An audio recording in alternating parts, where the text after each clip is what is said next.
Good day partners at welcome po sa ating Santay Next AI. Ayan, napaka-exciting po natin dito. At ito na po yung ating pong tutorial kung paano po tayo mag-login. Share nyo po ito sa inyo po mga direct sponsors. Okay?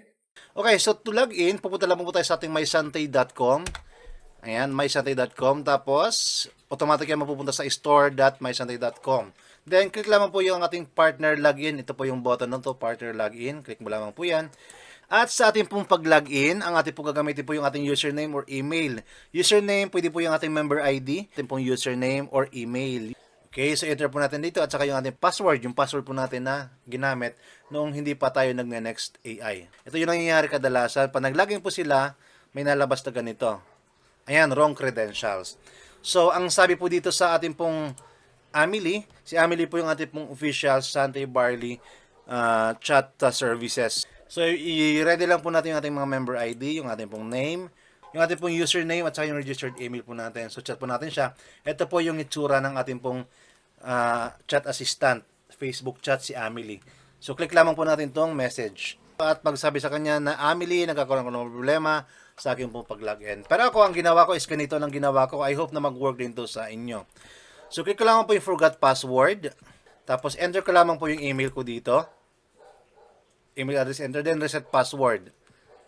Ayan. So, ang sabi dito, request sent successfully. Okay. Yung email na gagamitin po natin dito is yung email address natin ginamit po nung tayo ay nagpa-register.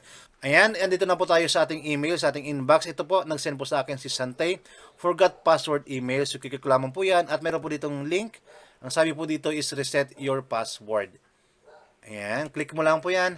Then, manghihingi po siya ng password na bago. Enter ko lamang po yung password na aking gagamitin. Then, re-enter po natin yung password. Then, click submit na lamang po. Alright? So, pwede ko nito i-save. Okay, so ngayon, password change. Check natin kung makakalagin tayo. Click login. And yan, ilalagay po natin dito yung ating pong username or yung email at yung password po na ginamit natin nung tayo ay nag-reset. Then, click lamang po yung login.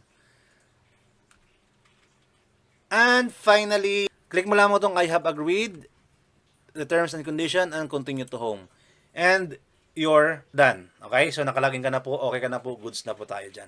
Alright, and pwede ka na ngayon mag-explore. And marami tayong gawin mga tutorials at mga guides kung ano yung mayroon tayo dito. So, stay tuned lamang po at of course, stay updated sa ating pong mga GC at sa ating pong mga updates. Okay? Thank you so much, guys. God bless everyone.